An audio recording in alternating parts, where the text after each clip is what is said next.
Welcome back, dear viewers, to another spine-chilling episode of our haunted storytelling series. Today, we embark on an eerie journey through the mist-shrouded forests, rugged coastlines, and shadowy urban landscapes of Oregon, a state steeped in natural beauty but also veiled in spectral mystery. In this 13th installment of Most Haunted Places in Oregon, we delve into the darkest corners of the Beaver State, uncovering tales that will send shivers down your spine and leave you questioning the boundaries between the living and the dead. Oregon is a land of contrasts. Its towering mountains whisper secrets carried by ancient winds, while its abandoned towns and decaying buildings stand as monuments to lives long forgotten. From haunted hotels to cursed battlefields, from spectral lighthouses to forsaken asylums, each location we explore today holds a story steeped in tragedy, betrayal, or unrelenting sorrow. These places are more than just physical spaces. They are vessels for memories, emotions, and spirits that refuse to fade into oblivion. In this episode, we'll peer into the shadowy depths of Oregon's most infamous haunted locales, where ghostly apparitions roam freely, disembodied voices echo through empty halls, and inexplicable phenomena challenge the limits of logic. Along the way, we'll hear first-hand accounts from witnesses brave enough to confront the unknown, examine chilling evidence captured by paranormal investigators, and unravel the tragic histories that give rise to these hauntings. So dim the lights, keep your ears sharp, and prepare yourself for a descent into the macabre. As we step into the haunted heart of Oregon, remember, sometimes, the most terrifying truths lie just beyond the veil, and once you cross it, there's no turning back. The Shanghai tunnels. A labyrinth of despair beneath the bustling streets of Portland lies a hidden underworld known as the Shanghai Tunnels, a network of subterranean passageways that serve as the backdrop for one of Oregon's darkest chapters. Originally constructed in the mid-19th century to facilitate the transportation of goods between ships docked along the Willamette River and local businesses, these tunnels soon became conduits for something far more sinister: human trafficking. Known colloquially as Shanghai, this practice involved kidnapping unsuspecting sailors, drunks, and laborers, then smuggling them through the tunnels to awaiting ships bound for distant ports. It was here, in the damp and suffocating darkness, that countless victims met fates too grim to imagine. One of the most harrowing tales tied to the Shanghai tunnels revolves around a young woman named Eleanor Grayson, whose disappearance remains unsolved to this day.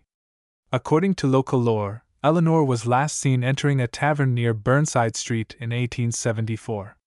Witnesses claimed she appeared agitated, clutching a letter close to her chest as though guarding a terrible secret. Hours later, her belongings were found scattered across the floor of an underground holding cell, including a blood-stained handkerchief bearing her initials. Despite extensive searches, Eleanor was never seen again, leading many to believe she fell victim to the brutal trade operating beneath the city. Modern-day visitors to the Shanghai tunnels report encountering eerie phenomena linked to Eleanor's tragic fate. Tour guides recount hearing faint sobs emanating from empty cells, accompanied by the sound of chains rattling against stone walls. Some claim to see a translucent figure resembling Eleanor wandering aimlessly through the tunnels, her face etched with anguish, as though reliving her final moments. Others describe feeling an oppressive weight pressing down on them, particularly near areas believed to have been used for interrogation and torture.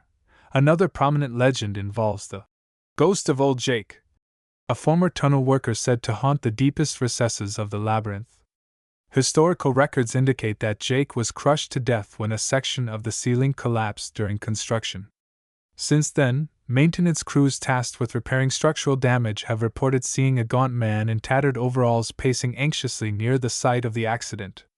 His presence is often accompanied by the smell of wet earth and the sensation of cold fingers brushing against exposed skin. Paranormal investigators exploring the Shanghai tunnels have documented numerous instances of unexplained activity. Thermal imaging cameras reveal significant temperature drops in certain areas, particularly near holding cells and storage rooms. Electromagnetic field (EMF) meters register unusual spikes, especially close to rusted tools and equipment left behind by workers. Perhaps the most compelling evidence comes from audio recordings, which capture fragmented phrases like "help me" and "get out," delivered in tones of sheer desperation. Despite, or perhaps because of, its haunted reputation, the Shanghai tunnels remain a popular destination for tourists and thrill-seekers alike. Guided tours offer brave souls the chance to experience the claustrophobic terror firsthand, navigating narrow passageways illuminated only by flickering lanterns. For those who dare to venture deeper, the promise of encountering Eleanor, Old Jake, or one of the countless other spirits said to linger adds an element of fascination and trepidation. Yet, as each new visitor steps into the abyss, they must decide whether they are ready to face the darkness that lurks within, or will they become another chapter in the tunnel's macabre legacy? The Wolf Creek Inn. Echoes of the past nestled amidst the serene hills of southwestern Oregon, the Wolf Creek Inn stands as a testament to both elegance and despair. A rustic retreat whose charm belies a haunting legacy dating back nearly 2 centuries. Established in 1883, the inn quickly became a favorite stopover for travelers traversing the rugged terrain between California and Oregon. Its cozy fireplaces, hand-hewn beams, and sweeping views of Wolf Creek Canyon provided respite for weary pioneers, stagecoach drivers, and even notable figures like Clark Gable and Carole Lombard. Yet beneath its welcoming facade lies a darker narrative, one marked by scandal, violence, and spectral encounters that continue to captivate visitors to this day. One of the most enduring legends tied to the Wolf Creek Inn centers around Room 6, said to be haunted by the spirit of a jilted bride named Emily Carter. According to local lore, Emily arrived at the inn in the early 1900s expecting to elope with her fiancé, only to discover he had abandoned her for another woman. Overcome with grief, she locked herself in Room 6, refusing food and water until she succumbed to starvation weeks later. Guests staying in the room frequently report strange occurrences: lights turning on and off by themselves, radios tuning to static-filled stations, and the overwhelming scent of lavender lingering in the air. Some claim to wake up in the middle of the night to find their bedsheets tangled impossibly tight around their limbs, as if restrained by invisible hands. Another prominent figure in the inn's haunted lore is believed to be none other than Jack London, the famed author who reportedly stayed at the Wolf Creek Inn during his travels through Oregon. Though not a permanent resident, his larger-than-life personality left an indelible mark on the property. Visitors recount sightings of a tall, imposing man clad in period attire, pacing anxiously near the lobby or sitting alone in the dining hall. His presence is often accompanied by the faint clinking of glasses and the smell of pipe tobacco, as though he's preparing for one last writing session. Some speculate that Jack lingers due to unfinished business, unable to part ways with the picturesque setting that inspired some of his greatest works. The inn's basement, once used for storage and laundry operations, has also gained a reputation for paranormal activity. Employees tasked with maintaining the area describe hearing muffled voices and the sound of footsteps echoing through the cavernous space, though no one else is present. Objects are known to move inexplicably. Tools vanish only to reappear hours later in entirely different locations. One particularly unnerving incident involved a janitor who swore he saw a young boy playing with marbles in the corner of the room, only for the child to disappear when approached. Theories abound that the boy may have been a victim of illness or accident during the inn's early years, forever trapped in the confines of its lower levels. Modern-day investigations into the Wolf Creek Inn's supernatural claims have yielded intriguing results. Thermal imaging cameras reveal significant temperature drops in specific areas, including the third-floor hallway and the basement. Electromagnetic field (EMF) meters register unusual spikes, particularly near antique furniture pieces believed to have belonged to original owners. Perhaps the most compelling evidence comes from audio recordings, which capture disembodied voices uttering fragmented sentences like, "I'm sorry," and "Let me go." Despite, or perhaps because of, its haunted allure, the Wolf Creek Inn continues to draw visitors eager to immerse themselves in its storied past. For those brave enough to book a stay, the opportunity to encounter Emily, Jack, or one of the countless other spirits said to roam its halls adds an element of excitement and trepidation. Whether you're drawn by the allure of its architectural splendor or the thrill of peeling back the layers of its enigmatic history, the inn promises an unforgettable experience where the line between the living and the dead blurs, and the echoes of yesterday linger just beyond reach. The Tillamook Rock Lighthouse, a beacon of sorrow perched precariously atop a jagged rock formation off the Oregon coast, the Tillamook Rock Lighthouse, affectionately nicknamed Terrible Tilly, stands as a lonely sentinel battered by relentless waves and howling winds. Built in 1881 after years of grueling labor, the lighthouse served as a vital navigational aid for ships braving the treacherous waters of the Pacific Northwest. Yet its isolated location and harsh conditions made life unbearable for its keepers, earning it a reputation as one of the most dangerous and desolate postings in the United States. Over time, the lighthouse became synonymous with tragedy, despair, and the restless spirits of those who endured, or perished, within its walls. One of the most haunting stories tied to Tillamook Rock involves the mysterious death of keeper John Patterson in 1911. According to official records, Patterson fell ill suddenly while stationed at the lighthouse and died before help could arrive. However, whispers among surviving crew members suggest foul play, hinting at tensions that boiled over during the long months of isolation. Decades later, visitors exploring the now abandoned structure report hearing faint coughing sounds emanating from empty rooms, accompanied by the unmistakable groan of wooden floorboards underfoot. Some claim to see a shadowy figure resembling Patterson pacing anxiously near the lantern room, his face obscured by darkness as though still searching for answers. Another chilling tale revolves around the wreck of the MV Lapacia, a British bark that sank near Tillamook Rock during a violent storm in 1890. Of the 16 crew members aboard, only one survived, a lone sailor found clinging to debris days later. The bodies of the others washed ashore weeks afterward, their faces frozen in expressions of terror. Locals believe the ship's captain, consumed by guilt over failing his crew, haunts the waters surrounding the lighthouse.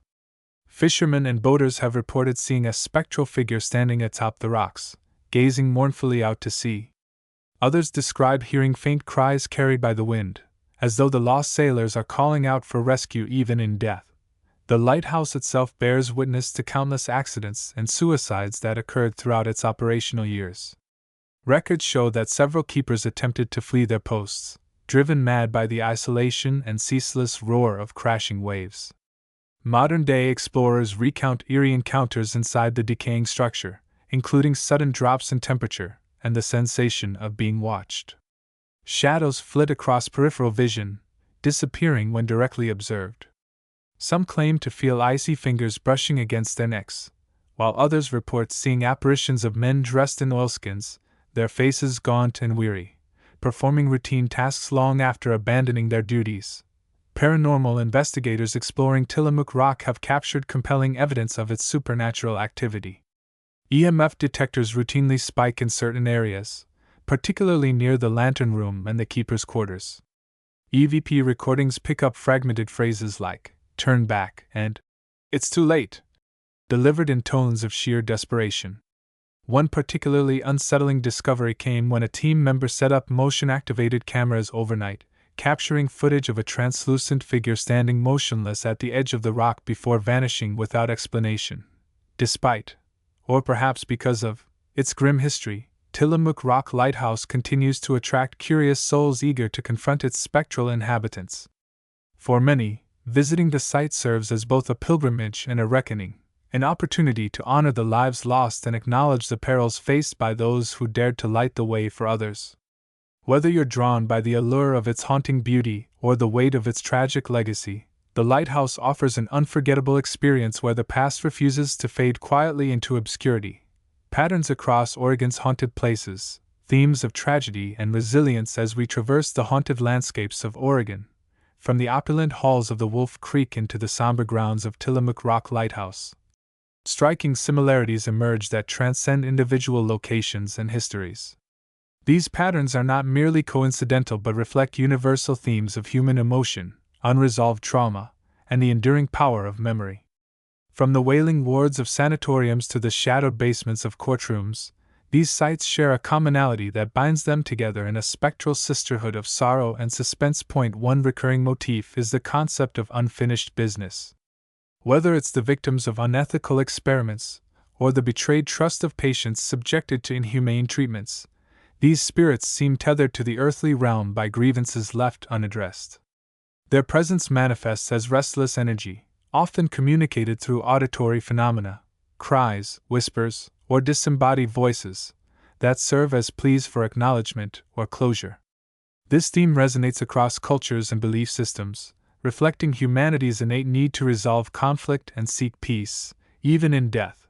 Another shared characteristic is the role of architecture in amplifying paranormal activity. Historic buildings, with their labyrinthine corridors, thick walls, and hidden alcoves, create environments conducive to isolating individuals and heightening fear. These structural elements act as metaphors for the psychological barriers erected by those who suffered within their confines, trapping emotions such as anger, despair, and regret. It's no coincidence that many reported hauntings occur in spaces imbued with emotional significance: operating rooms where surgeries went awry, basements where bodies were stored, or wards where patients met tragic ends. Lighting and sensory manipulation also feature prominently in these narratives. Flickering lights, sudden temperature drops, and inexplicable odors are staples of ghostly encounters, designed to disorient and unsettle. Such phenomena strip away the comfort of familiarity, forcing guests to confront the unknown. The use of mirrors, a recurring element in stories from various haunted hospitals, adds another layer of psychological tension, as reflections distort perception and blur the boundary between self and other. This interplay of light and shadow becomes a tool wielded by unseen forces, creating moments of visceral terror that linger long after the initial shock subsides. Finally, the prevalence of historical context cannot be overstated. Each location's haunting is deeply rooted in its unique past, shaped by the socio-cultural milieu of its time. The brutal medical practices embedded in the DNA of older establishments contrast sharply with the glamorous yet tragic lives immortalized in urban legends. Yet both narratives tap into broader archetypes of ambition, betrayal, and mortality, ensuring their resonance with audiences regardless of personal experience. By drawing on these universal motifs, these haunted places transform from mere buildings into living repositories of collective memory, inviting us to peer into the abyss of our shared humanity. Thus, while each establishment boasts its own distinct flavor of fright, the underlying threads connecting them reveal a tapestry rich with meaning. These patterns remind us that the supernatural is not so much about the entities themselves but the stories they tell, the echoes of lives interrupted, passions extinguished, and truths obscured. As we continue to explore these haunted locales, we find ourselves grappling not only with the specters of the past but with the timeless questions they raise about life, death, and everything in between.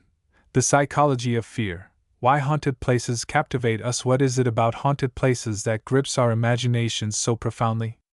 Beyond the creaking floorboards and flickering lights lies a deeper allure, one rooted in the psychology of fear and the human fascination with the unknown. These sites, by their very nature, are places of vulnerability. They are where we confront our mortality, stripped of autonomy and control, relying entirely on the expertise of others to heal us, or where justice was denied, leaving wounds that refuse to heal. When these spaces become haunted, they amplify our primal fears, transforming familiar settings into arenas of existential dread. The combination of historical context, architectural design, and the lingering presence of past suffering creates a perfect storm of terror that resonates deeply within us. The core of this captivation is the concept of liminality, the state of being on the threshold between two worlds. Haunted places exist in this liminal space, bridging life and death, health and illness, hope and despair. This inherent duality makes them fertile ground for supernatural narratives. Ghosts, as manifestations of unresolved trauma or unfinished business, embody the tension of being caught between states. They serve as reminders that the boundaries we construct, between life and afterlife, sanity and madness, are far more permeable than we'd like to believe. For many, visiting a haunted site feels like stepping into a twilight zone where the rules of reality no longer apply, igniting both curiosity and unease. Architecturally, haunted places contribute to this atmosphere of dread through their design. Long, sterile hallways lined with identical doors create a sense of disorientation, while poor lighting and echoing acoustics heighten sensory awareness. These features mimic the psychological effects of anxiety and claustrophobia, making even mundane sounds, a distant cough, the hum of fluorescent lights, feel ominous.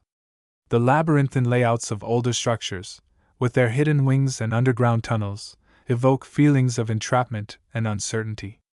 Every corner becomes a potential threat, every shadow a possible harbinger of danger. This environmental manipulation taps into our instinctual fight or flight response, keeping us perpetually on edge. Cultural influences also play a significant role in shaping our fascination with haunted places. Media representations, from films like The Shining to television series such as American Horror Story, have cemented the trope of the haunted asylum, courthouse, or battlefield as a locus of horror. These portrayals often blend historical truths with fictional embellishments, creating a mythology that blurs fact and fiction. Audiences are drawn to these stories because they reflect societal anxieties about institutional power, systemic injustice, and the fragility of the human mind. Haunted places become microcosms of larger fears: the loss of agency, the misuse of authority, and the haunting specter of mistakes made in the name of progress.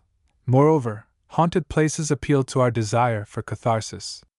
Engaging with these tales allows us to process our own fears about mortality, injustice, and the flaws inherent in systems meant to protect us.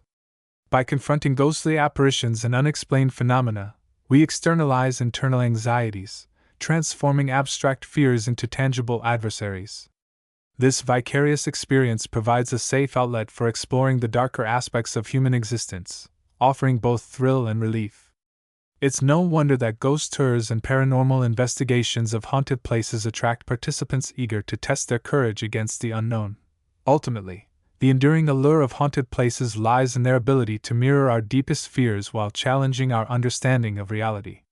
They remind us that the past is never truly buried, that pain and injustice leave indelible marks on both people and places. As we walk their haunted halls, we are forced to confront not only the spirits said to inhabit them but also the ghosts within ourselves, the regrets, doubts, and unanswered questions that linger long after the wounds have healed. In doing so, we find a strange comfort in knowing that we are not alone in our fears, that others have walked these same paths and emerged shaken but alive, to tell their stories. As we bring this chilling journey through Oregon's most haunted places to a close, one thing becomes abundantly clear: the spirits of the past refuse to be silenced. Each creaking floorboard, each whispered name, and each fleeting shadow serves as a testament to lives lived, lost, and lingering in the spaces we dare to call haunted. These stories are more than mere campfire tales. They are fragments of history, stitched together by human emotion, tragedy, and the relentless passage of time. They remind us that the line between the living and the dead is far thinner than we might believe, and that sometimes the most terrifying truths lie just beyond the veil. But why stop here? If these accounts have stirred something within you, a spark of curiosity, a shiver of excitement, I urge you to take the next step. Visit one of Oregon's haunted places yourself. Walk the same halls where spirits are said to roam, stand in the rooms where history's echoes reverberate, and let the unknown brush against your senses. Whether you're a skeptic seeking proof or a believer eager to commune with the other side, these forsaken institutions offer an unparalleled opportunity to confront the mysteries that lie just beyond comprehension. There's nothing quite like experiencing the weight of decades-old despair firsthand, feeling the chill of a presence that defies explanation, or hearing the faint strains of voices from another time. And when you return, share your story. Did you feel the icy touch of a ghostly hand? Hear the faint tap of footsteps in an empty corridor? Or perhaps nothing happened at all. But isn't that silence just as intriguing? Your experiences add to the rich tapestry of lore surrounding these haunted places, ensuring their legacies endure for generations to come. Share your findings with fellow enthusiasts, document your journey, and keep the conversation alive. After all, every whisper contributes to the symphony of the supernatural. Until then, keep your lanterns lit and your courage steady. The spirits are waiting.